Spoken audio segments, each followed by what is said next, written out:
Max Verstappen puts one more exclamation point on his record-breaking season. Mercedes just ekes it out for P2 over Ferrari.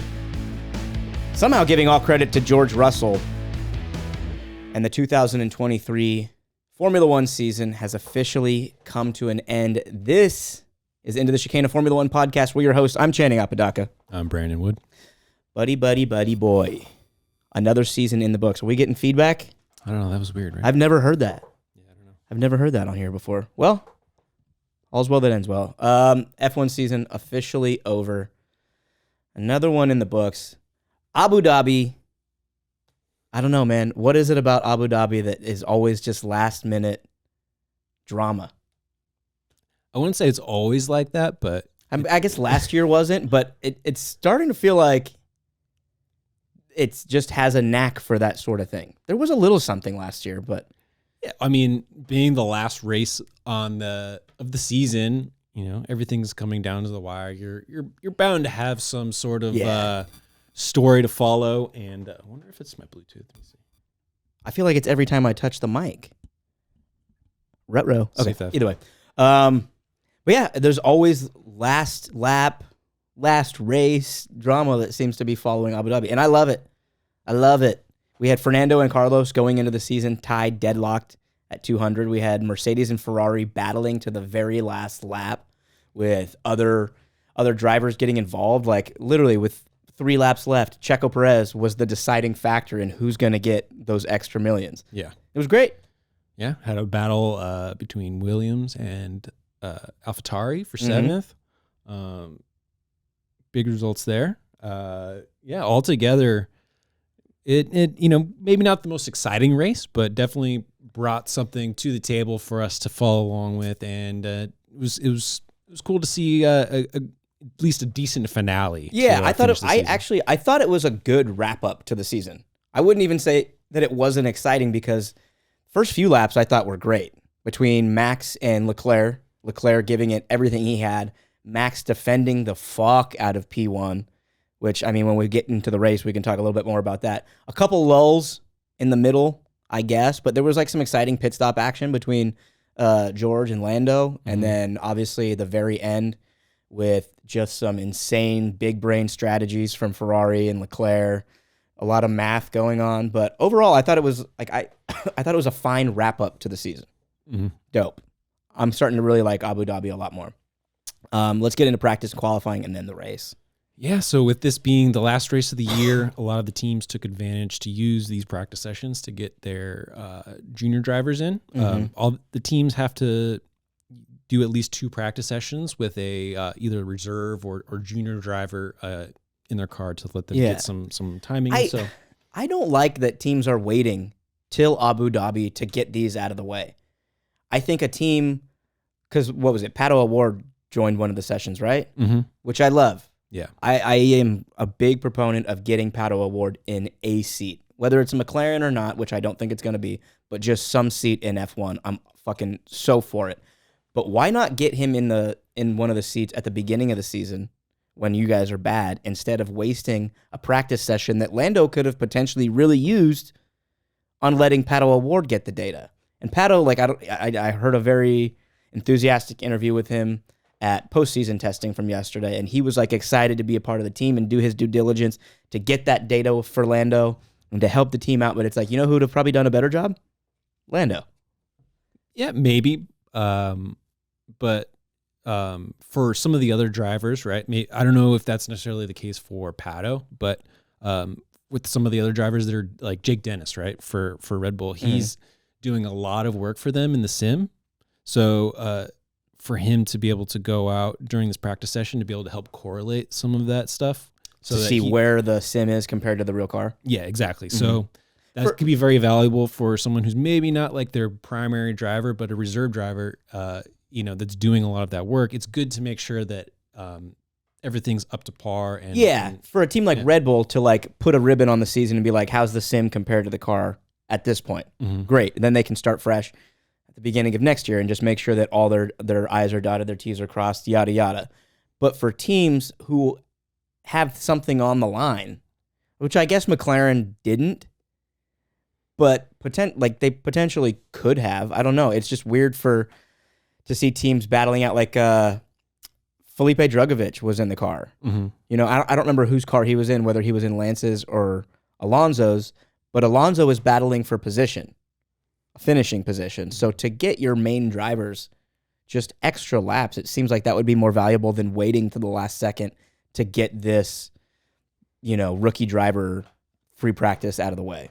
Yeah, and I understand what you're saying, but, could be that earlier on in the season, they're using those practice sessions to really collect more data, figure out the current set. Either they have to figure out the setup for that weekend, or they're working on the upgrades that are coming in a couple weeks. So I get it. It just seems like they put themselves in a hole to have to get something out of the way when, had they planned it better, you could have used valuable laps for valuable points. Yeah. Which I guess in the end, it didn't really matter for Fernando because Carlos put in a fucking absolute stank of a weekend. Yeah, so some of the most notable drivers filling in, we had Pato Award, like you said, Frederick Vesti, Oliver Behrman, who did pretty well, and then Theo Porcher, who ended up being the F2 champion. F2 champ. Yeah, so one of the guys that is being potentially considered for Logan's seat at Williams next year. So, that was also something interesting to see these guys out on the track, and you just see them get a little bit more familiar with the cars, and makes me wonder, okay, does could we see one of these people next year on the grid? I don't know. Yeah, for whatever reason, I don't see it being Theo Porcher. If anybody of those rookies is going to get it, I feel like it's going to be Frederick Vesti. And then at the same time, I feel like Logan's going to get another year. And I'm at the point now where I'm like, should he even? I was pushing so hard for it to be like, give the guy one more year. I think you deserve at least 2 years in F1. Yeah, maybe deserve as a... deserve might not be the right word, because Nikita Mazepin certainly didn't. But if you get a seat, it should be a 2-year contract. Yeah, you could say like a 2-year run is a better way to assess a driver's abilities. Right? Yeah. So going in, so yeah, it gives you different car setups, gives you potentially different eras, all that shit. But I don't see it being Theo Porcher because he's got Ferrari ties and Williams has Mercedes ties. I think Frederick Vesti or Felipe Drugovich are the better decision. I still also believe that F1 needs to put a system in place, whether it's an 11th team that they co-sponsor or something that puts an F2 champion in a fucking F1 seat. Something like that needs to happen. I'll be pushing for it. But yes, it was cool to see all those rookies taking laps in FP1, and then a lot of rookies in postseason testing. I don't know if you checked that out. Yeah. A lot of rookies, a lot of names that I didn't even recognize. And then again, Pato Award, my guy, he is doing everything he can do for the optics of just, I don't want to call it brown nosing, but just saying all the right things, not only about McLaren, but about Formula One in comparison to IndyCar, to make himself look enthusiastic about the opportunity to get in a seat. Like, I don't know if you listened to his post season testing interview, but everything he says about F1 cars is just so, like, it's such high praise, and it should be. They're top of the line engineering, some of the best technology on the planet, and definitely better than an IndyCar. But the way he talks about F1 compared to IndyCar, you would think that this dude's already left IndyCar. It's really fucking funny to me. Yeah, he wants that seat for sure. He wants that seat, and I want him to have it. Yeah, so FP1 occupied by a lot of, like we said, F2 and junior drivers. FP2 was occupied by a lot of red flags. We had Carlos Sainz having another incident in practice this weekend. Another incident. I think it was Hulkenberg as well that had the second incident. Yeah. So we only got to have about 15, 16 minutes of running in FP2. So again, 2 weekends in a row, some stunted practice runs for the teams to be able to set up for the weekend. So yeah, practices have been very scarce. Yeah, so moving on to qualifying, Carlos struggling with his car, I think maybe potentially from his time loss in FP2, is out in Q1. Shocker. Which was, for one of the big battles going into this weekend was a Ferrari and Mercedes battle for constructors championship. So Carlos missing out here needed to have a good weekend. Yeah, really put them on the back foot here. So he just needed to get in the points almost, and He picked a hell of a weekend to not have a good one. Yeah, and although fortunately for them, Hamilton out in Q2, so he also struggled as well compared to his teammate Russell. Overall in qualifying, Lando also had a mistake in his qualifying run, so Piastri ends up qualifying P3. Charles eking it out with another great qualifying performance, getting P2. Another notable start, we got my man, Yuki Tsunoda, starting P6. Dude, this weekend for you, I think this was his best weekend in Formula One. His best weekend that he's ever had. He qualifies P6. He stays in the top 5 for the majority of the race. At one point in the race, Yuki Tsunoda is leading. Of course, it's during pit stop strategies. But to see Yuki Tsunoda up there with the opportunity, it's not like 18 cars pitted at the same time and somehow Yuki is in the lead. No, he's actually caught up in the fray of things. And had he been able to like maintain tires, Yuki potentially is on the fucking podium.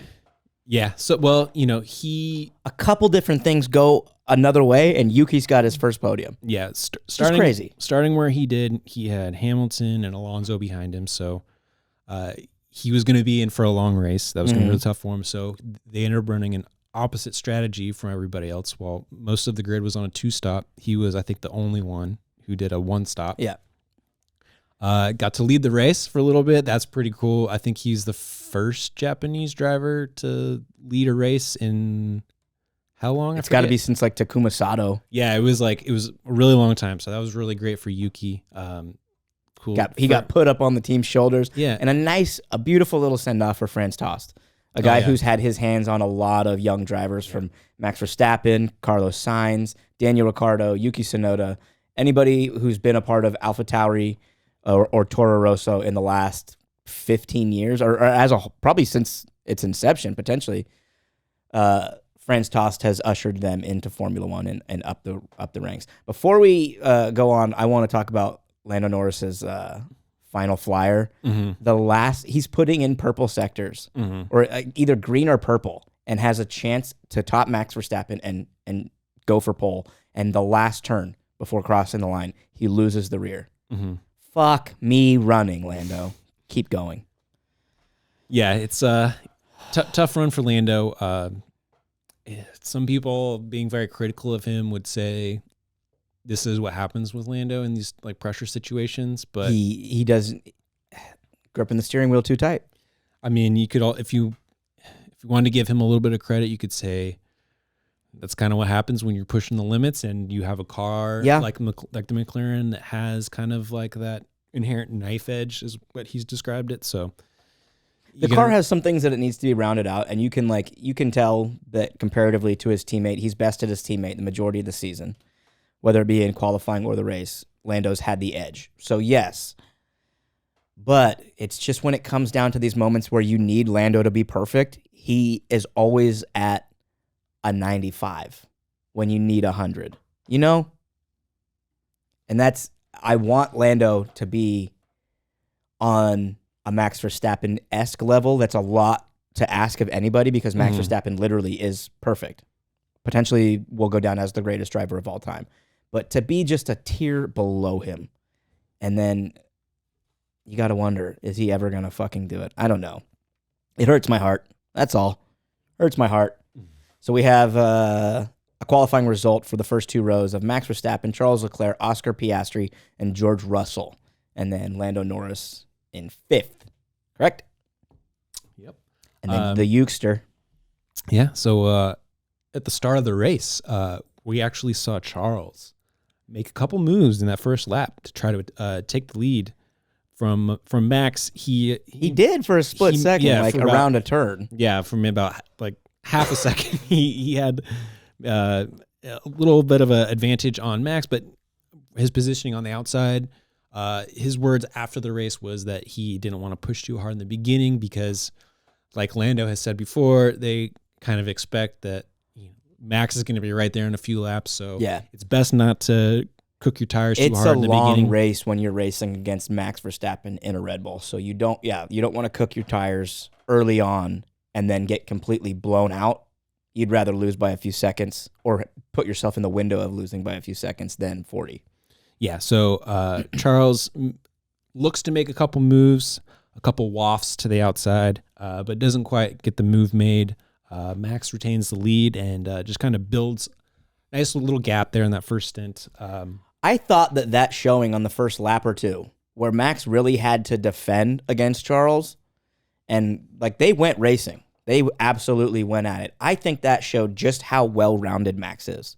Like, not only can he take off and build a giant gap by just being perfect throughout every sector in clean air, but when you go wheel to wheel with him, he doesn't have to do it dirty.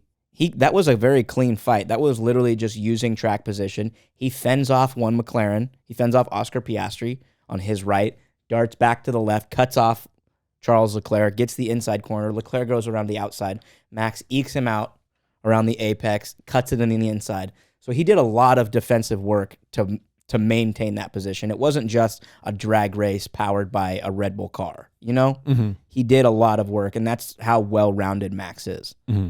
I thought that was just a good showing and just another stamp of the form that dude is in. Yeah. About lap 15, Russell at this point had been making some moves, was kind of right behind Lando, who had worked himself up into fourth, I think, at this point. Mm-hmm. Lando ends up having a slow pit stop, about 5 seconds. Russell gets ahead of him as he pits immediately. Literally in the pit lane. Yeah, literally in the pit lane, gets ahead of him, ends up using that to his advantage, was able to make up some extra time. And he held it the entire race. Not only did he hold it, he spread that gap out by about 4 seconds throughout the race. They went wheel to wheel off the line too. Around those same turns where Max and Charles were going at it, George and Lando went at it literally wheel to wheel, and Lando bested him and then lost out in the pit. So it was an exciting start to the race. Yeah. Another battle that we saw was Lewis Hamilton, who struggling a little bit after he had contact with, who was that? He was ran in the back of Gasly, was it? Yeah. Yeah, it was like Gasly locked up, and then Hamilton just kind of like bumped into the and he lost his one of his end plates. Yeah, well, I think it just something with his end plate, and then that ended up leading to some front brake issues, I think, with him. Mm-hmm. They weren't able to cool correctly, so Hamilton struggling a little bit. He and Alonso, as he's gaining on Alonso, pulling out of his bag of tricks, he slows at the end of the straight in a very extreme manner. About 50 yards early. About 50 yards early, lets Lewis get in front of him so that he can have the DRS advantage going into the next straight.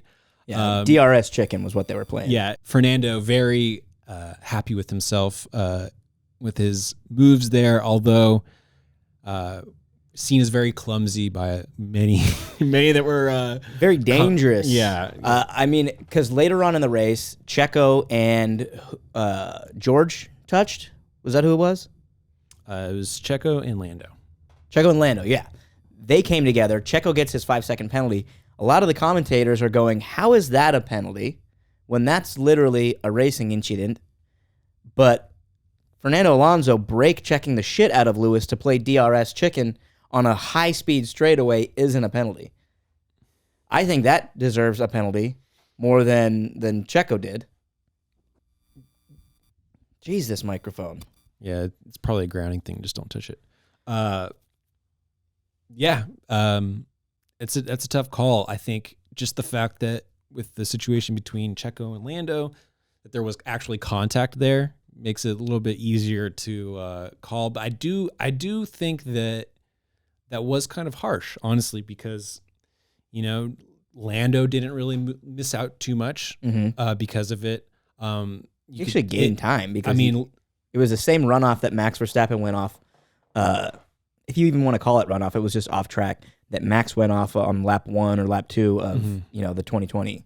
Yeah, I think and Checo has had situations similar to this in the last quarter of the season, and in this certain situation, he did kind of open up the steering in a way that maybe, although when they checked hand positions and all that. was at the end of it, maybe just a little bit clumsy. They maybe saw that as like that being the justification for him to get that penalty, right? So just him not able to fully make it a clean move could be a heavy-handed call, I think, considering the implications that it made, right? Where it literally changed the championship. Changed the championship. From that point on, Checo had a 5-second penalty.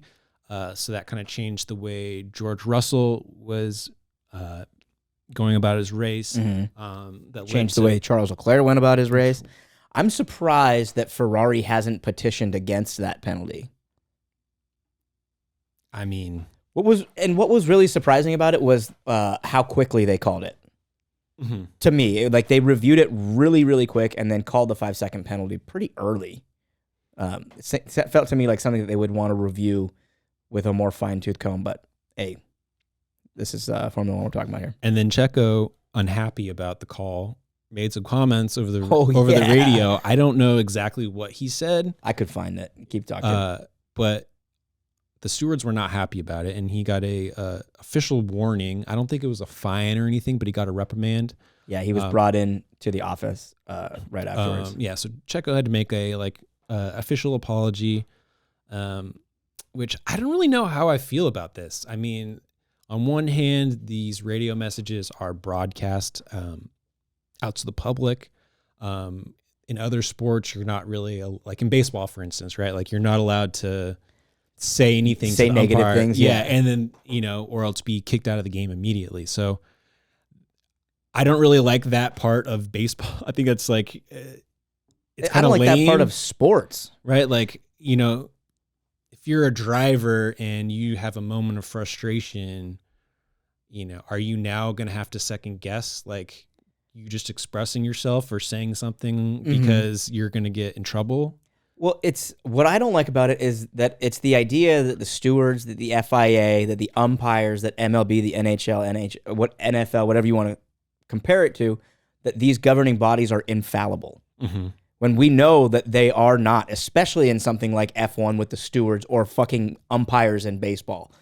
Huge human error conflicts constantly with those two things. And to sit there and say that they don't deserve criticism or that things can't be heard or listened to before you get just completely ejected or have to be brought in to be reprimanded is bullshit. It's stupid. It's absolutely stupid. I know that there's a line that should, there should be 100%. Yeah. Like you can't say certain things to an umpire before being ejected. You can't say certain things about the stewards.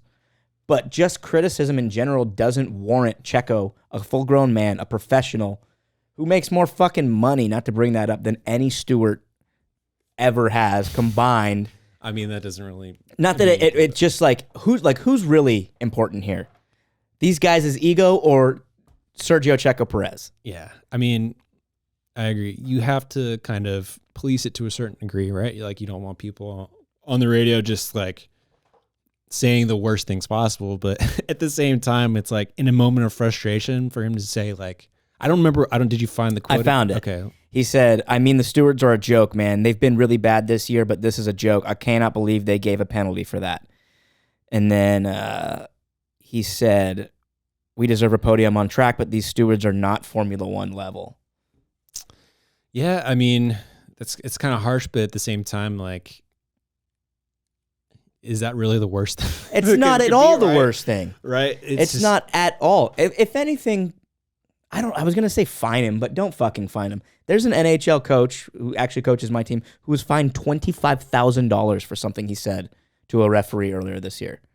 That's insane. That's a lot of fucking money. And they don't release what was said, but it would have to be something really heinous, which I really don't believe it was. It was probably something like, you're a fucking idiot. And they're trying to make examples, but it's like, again, you guys are not infallible. You should not have the power to do this type of shit to people. Yeah. I mean, you do want to make sure that people are being respectful in the name of like sport, but at the same time, like, you can't just be so heavy-handed and act like... It looks worse. Dictator. It looks like they're hiding something. Exactly, right? It looks worse for them. If anything, they should just acknowledge and go, while we don't condone the abuse of officials, we understand where the driver of car 11 might see a disagreement and they leave it at that. Yeah. But like, who knows what the fuck they said to him? Maybe it could have just been an explanation of why they gave that ruling, but it comes off as a reprimand. It could have just been them being like, hey, Checo, we understand that you're pissed off. Here's why we did it. And maybe that's what the meeting was about. But the way that they put the press release out, being, all right, so the driver of car number 11 has to come in for comments he made over radio, sounds like he's being punished. It could just be a mix-up in communication of what we're being told and how we're interpreting it. But either way, I don't think fuck them.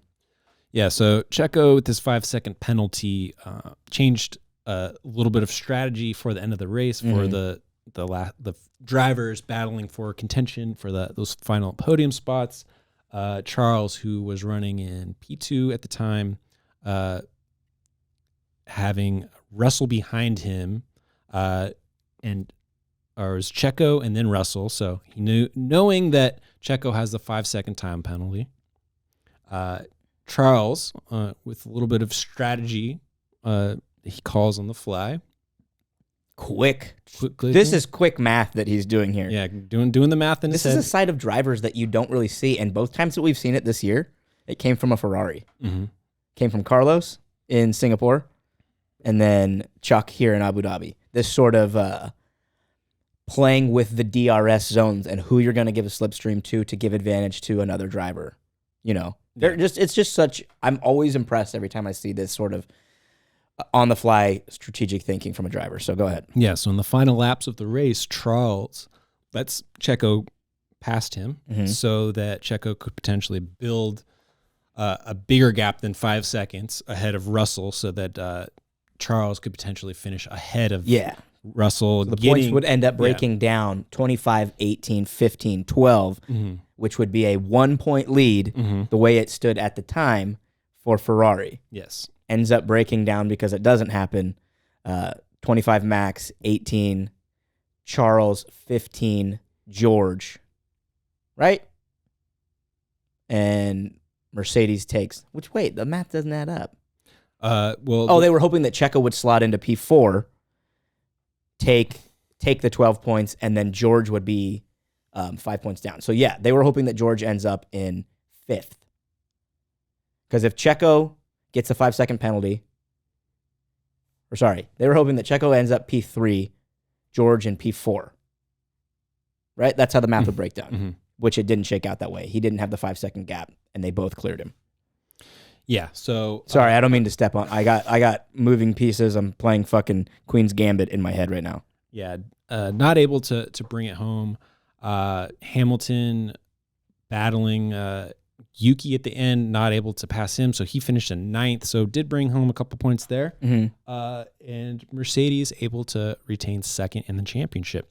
One of the comments after the race was from Toto, and he said, I can't believe this. He said, thanks to George, there's 2,500 people back at the factory that can pay their kids' tuitions and pay their bills and all that. Yeah, because George grabbed 3 more points at the end of this season. When Lewis, you go ahead, because you're the one who pointed this out. I mean, the reality of the situation is Mercedes finished 2nd in the Constructors' Championship, right? George finished 8th in the Drivers' standings. Right. Lewis finished 3rd, right? So to put all these cookies in George's basket and make that comment of, oh, thanks to George, we're able to do this. That's the most recency bias I've ever seen. I mean, because you could, if you wanted to isolate a moment, you can do that for every single race of the entire year. You can go back to, where was that? It wasn't Singapore, where George hit the wall at the very last few laps of the race, like out of that was Singapore. Was in Singapore. And, you could say, look, that's where... went fucking face first into a wall. You know what I'm saying? Like, you could say that was the moment where... they lost P2. They lost P... You know what I'm saying? So you can look at any one moment in isolation. Yeah, they could have had a stranglehold on P2. Yeah, but... So it can't really say... Yes, he ended up with a great finish, got the podium, But Lewis also got a lot of podiums this year, so I think people need to just take a breath and look at the bigger picture here. But either way, great job for Mercedes. It's just a silly thing to say. And kudos to George. He had a good race and a good weekend overall, especially compared to his teammate, which we have to give another shout out to, Yuki Tsunoda. He went wheel to wheel on about the same tire life as Lewis Hamilton, who, yes, was having brake issues, potentially, but he outraced him in the final moments of that race. Yuki Tsunoda outraced Lewis Hamilton. So just another pat on the back to the Ukester. Yeah, great job, Yuki. And not being enough for them to overtake Williams in the Constructors' Championship, but nonetheless, a good end to the year for Yuki and AlphaTauri. So it was final standings ended up being Max, Charles P2, George Russell 3rd, Checo 4th, Lando 5th, Oscar 6th, Fernando 7th, Yuki 8th, Lewis 9th, Lance 10th, getting the last point. Wowza. So good for Lance, actually. Yeah. Like, now that I think about it. Lance wrapped up his season really nicely, actually. Yeah, considering the lull in the middle of the year, he was able to bring it home. So it was really a lull for the majority of the year. It was like right after Canada, it was like Canada and on that he just like didn't show up. And then these last 2, maybe 3 races, like, oh, guess who's in a good mood again? Should we go through our predictions for Abu Dhabi? Sure. So your first one, you had Carlos beating Chuck. So what a dumb prediction. You had no Williams in Q3. I think that I do believe Williams was out in Q2. Albon 14th, which means Logan Sargent 20th because he no contest, he DNF'd. And then that's 1 point for me. And then you had Ocon beating Gasly. Which I don't know, did he? Let's see. Esteban Ocon. So we got 12th, Gasly 13th. Yes. Did you have just the race? Oh, and was it over the weekend? On Sunday. So yeah, so you got so it's 2 points for you. Good, because Gasly out qualified him. Gasly made it into Q3. Cool. So I had Charles on pole after qualifying. Did not happen. I had Yuki beating Daniel Ricciardo throughout the weekend, and certainly heavy-handedly did he so. Did in great fashion. So good on Yuki there. I'll take that point. And then I had Ferrari taking P2 in Constructors' Championship, which that was a close one. Yeah, very, very close. So for the year, let's see. God, this was a walloping. I already know this is going to be bad. Yeah, so Channing over the entire season got 12 predictions. Hey. I got 20. So. Yeah, that was pure dominance by you. It's okay. I did play it safe a lot, so but I will take some we'll take some credit for her paying attention and having some sort of win's a win. You beat me. Yeah, so outright. Races of the year. So I think we have a couple we have to catch up on a few. So right now we're short 2, so we got to put Las Vegas in here, which I know you're keen on putting that as race of the year. I'm not saying it's race of the year. I am shocked that it's up there. I'm shocked that it's in the conversation. Mm-hmm. I think we move Singapore, because as it stands right now, the top 3 are Netherlands, Australia, Singapore. I think we move Singapore to 2, and we put Vegas as 3, Australia to 4. How do you feel about that? Because as things have gone on, we look back at Australia, well, yes, it was chaos. I like it. Wasn't a great race. I'm with it. So then that leads us to Abu Dhabi. It had its moments. Let me see everything.